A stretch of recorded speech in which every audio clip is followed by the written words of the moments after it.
Vamos a ver cómo funciona el tema del PowerPoint, porque parece que le puse muchos efectos especiales pensando que yo iba a tener el control, pero esperemos que funcione. Bien, el tema que yo voy a tratar es exactamente el mismo que trató Francisco. Voy a comentar el fallo Sorín con siderúrgica Huachipato. A mí me parece efectivamente que el tema de fondo es verificar si la acción de responsabilidad civil en el marco de los contratos, o sea, la acción de responsabilidad contractual es una acción autónoma a imagen y semejanza de lo que sucede en el ámbito extracontractual, o es una acción de segundo grado o de garantía, o que necesita que se ejercite conjuntamente con otra. En términos muy simples, a mí me parece que hay que plantear directamente o más fuerte el problema, porque para que se vea bien, aquí hay que entender que de lo que se trata es que si ante un incumplimiento, por ejemplo, de la entrega de un departamento, yo puedo al día siguiente decirle a mi deudor: ¿sabes qué? Ya no quiero el departamento, ahora dame el valor que el departamento tiene en el mercado hoy en día. O si yo puedo resolver el contrato y pedir la indemnización, o si yo puedo pedir el cumplimiento, es decir, entrégamelo cuando lo tengas listo, y las indemnizaciones moratorias. O sea que es un cambio muy fuerte en el tema de la ejecución de los contratos. El tiempo y la facilidad con que se ejecuta lo pactado varía notablemente si uno toma esta posición, y eso tiene efectos económicos muy potentes. O sea que es un tema de contenido práctico enorme por sus efectos económicos y de una gran densidad teórica, puesto que va teóricamente al tema de las fuentes de las obligaciones. Al tema de las fuentes de las obligaciones, que eso es bastante decir ya. Bien, la jurisprudencia. Todos estos fallos que están acá han acogido la autonomía de la voluntad, la autonomía de la acción de perjuicios. Me parece que el único antecedente en obligaciones de dar que podemos mencionar de entre los que están allí, aparte de el que estamos comentando, es el Virgilio Chiavetti, que es un fallo de 1894, que yo lo he visto referido solamente, así es que no meto las manos al fuego porque ahí hay una obligación de dar. Es anecdótico, pero todos estos otros fallos son citados por toda la doctrina chilena que se formó en España como casos en donde la Corte Suprema de Chile habría estado acogiendo la tesis de la autonomía de la voluntad, y no solamente para las obligaciones de hacer. Así es que el primer punto que tenemos que tener en claro cuando abordamos este tema es que en obligaciones de dar, es solamente el fallo que tenemos de siderúrgica Huachipato. Bueno, la tesis de la doctrina clásica chilena ya la conocemos, así es que no vuelvo sobre ella. 1489 no permitiría otra cosa que acción conjunta. Y antes de ir a la argumentación del fallo, sí me gustaría mostrarle la argumentación de la doctrina que celebra estos fallos y que es proclive a que se acoja la acción con autonomía, o que se lea el 1489 a razón de autonomía. ¿Cuáles son los argumentos? Sigo aquí el texto de Patricia López, que es la que tiene esto como tesis doctoral y que ha escrito más en el tema y de manera más sistemática. Dice el primer argumento de Patricia López. Eso. El artículo 1489 no precisa si la indemnización de perjuicios es autónoma o complementaria. Ese es el argumento de que existe una laguna o un vacío legal. Y este vacío legal, según la autora, debe ser llenado por otras normas como el 1553 y 1555, que al permitir la opción podrían ser ejemplos que se podrían generalizar. Segundo argumento, existen casos en que la indemnización de perjuicios sería el único remedio posible. Bueno, eso se llama imposibilidad. Obviamente en caso de imposibilidad hay extinción y nosotros estamos de acuerdo que proceda a la indemnización de perjuicios. Tercer argumento, existiría un derecho de opción del acreedor. Este es el argumento que más extraño y más difícil de comprender. Ella lo construye nuevamente diciendo que el 1553, el 1555 conceden la opción y al incorporarse la Convención de Viena al ordenamiento jurídico chileno, sería otra norma que, leída sistemáticamente, configurarían un derecho de opción. Es lo que ella dice. Cuarto, dirá que el fundamento de la indemnización no es el contrato, perdón, no es la acción de cumplimiento ni la resolución, sino el incumplimiento. Otra vez me parece que esta doctrina es incoherente con ella misma, porque normalmente dice que la fuente de la responsabilidad es el contrato y no el ilícito, y ahora cuando le conviene dice no es el ilícito o el incumplimiento a la fuente, pero bueno.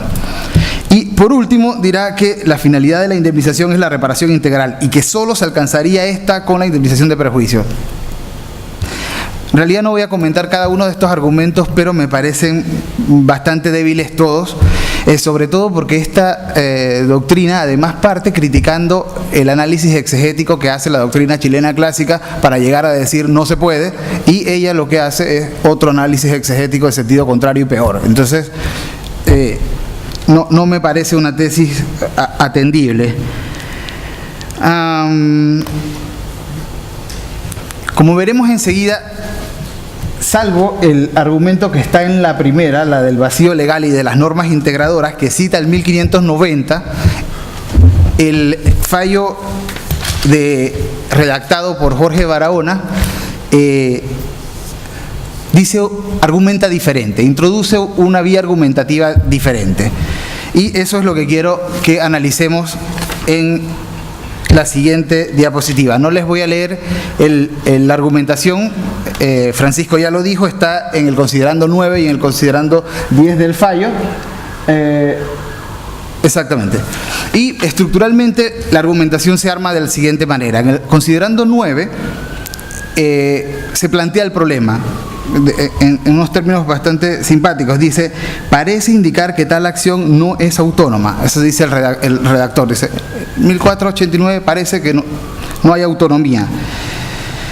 Y luego dice, como ya lo ha resuelto esta Corte en otras oportunidades y siguiendo una moderna tendencia doctrinal, se estima que en este caso la demandante ha podido plantear su demanda de responsabilidad contractual sin asociarla a la resolución, y ahora viene la razón. ¿Por qué la ha podido hacer así, sin asociarla a la resolución? Dirá, porque la entrega material de los rodillos está cumplida y parte de ellos fueron cortados. En una estructura de argumentación esto se vería más o menos así. La tesis central es que es razonable conceder la acción, y el primera argumentación, la del considerando noveno, diría algo así, porque en el caso la resolución es improcedente, y es improcedente porque el efecto de resolver es restituir, y solo se puede restituir la cosa inalterada, y la cosa fue cortada. Eso es lo que tiene comillas, son argumentos implícitos, no están expresados, pero eso es lo que quiere decir la Corte. Y eso evidentemente es una falacia gigantesca contraria al derecho chileno, porque perfectamente se podría restituir en el estado en que se encontrasen los rodillos y nada tendría que indemnizar, porque eso es lo que dice el derecho chileno. Y luego dice otra cosa más simpática, dice, así lo habría resuelto la Corte, y cita 33-41-012, la cita está mal hecha, es 09, por si alguien quiere buscar el fallo de referencia. Y también coincido con Francisco. ¿Qué es opaso el que tenías ahí? Exacto. Y adicionalmente coincido con lo que decía Francisco, que desde el punto de vista de la fundamentación y la argumentación es terrible, porque no es el mismo supuesto fáctico. En el otro caso se refiere a una obligación de hacer y no a una obligación de dar. Y luego la otra cosa simpática es que dice que la moderna tendencia doctrinal, y no dice cuál es la moderna tendencia doctrinal, ni explicita cuáles son los argumentos de la moderna tendencia doctrinal, o sea que este argumento aquí es un saludo a la bandera que no tiene ningún valor. Veamos entonces la siguiente. La siguiente argumentación es cuando ahora él dice, ya expliqué por qué no es resolución, porque es improcedente. Ahora voy a explicar por qué puedo no hacer cumplimiento. Y la argumentación dice algo así como que, porque en este caso, la Corte se cuida mucho de acentuar, de decir, en este caso, cumplimiento es igual a indemnización, o al revés, indemnización es igual a cumplimiento. Entonces, el argumento que le queda, el argumento fuerte para sujetar su tesis o fundamentarla, es que en el caso hay identidad entre los dos conceptos. El primer argumento dirá: la acción de cumplimiento, dirá algo así como: la acción de cumplimiento comprende la acción de perjuicio según el texto del 1489, y no fundamenta más nada. No sabemos cómo pudo haber leído el 1489 para decir que la acción de cumplimiento comprende la acción de perjuicio. No se hace cargo. Por lo tanto, el argumento no tiene valor. Viene el segundo argumento que utiliza, que este es el más complicado, y dice: porque el artículo 1591, el pago total de la deuda comprende el de los intereses e indemnizaciones que se deben. O sea, para apoyar la tesis anterior que decía que era conforme a 1489, ahora se apoya en otro artículo. Eso también es bien curioso. Dice, la tesis principal es: esto equivale a esto según el 1489, que es el que quiero rebatir, y luego cuando da la fundamentación, dice, según el 1591, me parece que ahí también hay un salto. La única forma de admitir en derecho un salto de ese tipo es pensar que está razonando por analogía, ¿cierto? Entonces, la argumentación sería algo así: el 1591 es aplicable al caso que tratamos. Segundo argumento: porque en nuestro caso se reclaman indemnizaciones asociadas a la entrega imperfecta de una cosa vendida. Esto es argumentación explícita del juzgador. Lo que está entre comillas es lo implícito, porque ahí se acaba la argumentación de él. ¿Y cuál es el argumento implícito? Que es el argumento por analogía. Y el supuesto descrito es asimilable al supuesto de hecho de la norma que regula el pago que se realiza a través de la entrega de un cuerpo cierto cuando el mismo experimenta deterioros. Con conocimientos básicos de analogía sabemos que los supuestos son completamente diferentes. Y si cae el tercer argumento, cae toda la argumentación hacia arriba. Así es que esta estructura argumentativa, no voy a entrar a las razones de fondo, pero solamente desde la estructura argumentativa no está fundamentada. Es muy mala, y a mí me parece que la analogía aquí es pésima. También la excluiría. Y por último, un argumento que yo le llamo ponerse el parche antes de la herida, es el tercero que se esboza. Dice: y el cumplimiento, aunque la acción esté reducida a las indemnizaciones que el actor estima que le adeudan, claro, porque el cumplimiento lo tenía, si tenía los rodillos. Entonces dijo, aunque el compadre tenga los rodillos y está pidiendo es otra cosa extra, sigue siendo cumplimiento. Eso es un argumento previniendo la crítica que el redactor sabía que le iba a llegar. Bien.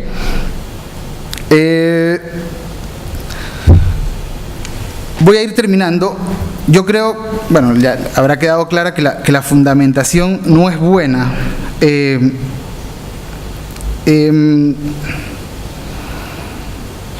Creo que hay que acá acabar o terminar con la idea de que, uno, esto es una línea jurisprudencial clara o una tendencia. Esto es un fallo mal fundamentado. Entonces, acá no hay ni tendencia ni línea jurisprudencial. Sí, hay mucha gente que ahora está pensando en introducir un nuevo derecho de la contratación. Bueno, quizás habría que empezar por el Parlamento. ¿Que el fallo es bueno? Sí, porque genera estas mesas y vamos a discutirlo y vamos a mover algunas normas y algunos conceptos que siempre es bueno hacerlo. En ese sentido, creo que el fallo es un aporte para el estado de la discusión. Luego, el hecho de que no estemos de acuerdo con la vía o la forma argumentativa que utilizó el fallo no quiere decir que yo no esté de acuerdo con que se interprete de la manera que el fallo quiere. Es decir, ¿podríamos llegar a admitir una autonomía de la acción indemnizatoria? Podríamos. Pero lo que estoy pidiendo es que se haga después de una discusión sobre los fundamentos éticos de cada modelo. Y eso es lo que yo no encuentro en Chile. Encuentro en Chile a mucha gente diciendo hay que beneficiar al acreedor. ¿Pero y por qué hay que beneficiar al acreedor? No lo tengo muy claro. ¿Por qué a toda costa hay que beneficiar al acreedor? Siempre el acreedor es el que hay que defender. Extraño. O al menos no están los argumentos encima de la mesa. Hay tres modelos, o al menos tres modelos yo conozco. Uno es el modelo que se llama, o el de los remedios de conducta, que prefiere que ante un incumplimiento la persona tenga que entregar la cosa. Por ejemplo, el departamento. Ese es el modelo chileno, ese es el modelo clásico. Nos guste o no nos guste, ese es el modelo que está. Luego hay un modelo al otro extremo, que es el modelo monetario, que dice: ante cualquier incumplimiento transformo en dinero y ejecuto. Ese es el modelo de las jurisdicciones del common law, específicamente las jurisdicciones norteamericanas. Súper veloz, súper ágil, muy bueno para hacer negocios, extraordinario. Perdón. En el medio está el modelo de la Convención de Viena y del derecho de los principios europeos de los contratos, de ese código, que es un modelo que dice: dejemos que el acreedor elija el remedio que más le beneficia. Que es un poco lo que Francisco ha fundamentado acá, por qué sería pertinente. Bien, yo creo que hay que preguntárselo. Yo tengo mis serias dudas. Creo que vamos a tener que empezar a distinguir casos. Si hay dos compañías que se están contratando, no tengo ningún problema, no en que el acreedor elija, que lo transformemos todo en dinero. Si es la pyme a la que estamos ejecutando, tengo mis reparos y me gustaría que le diéramos una oportunidad de cumplimiento. Ya se me acabó el tiempo, pero no me quiero terminar esta cosa sin decir que admitir una tesis que diga que cumplir es lo mismo que indemnizar pone en jaque al concepto de responsabilidad contractual que hemos venido construyendo en los últimos 150 años. Se trataría entonces de un gran modelo de garantía, como cuando esta discusión de la responsabilidad contractual empezó en un libro que se llamaba precisamente de la responsabilidad y la garantía. Entonces a mí eso me parecería un retroceso y prevengo de ese asunto. No todo lo que se indemniza se puede explicar desde el contrato, y eso lo aceptan los contractualistas más conspicuos. Gracias.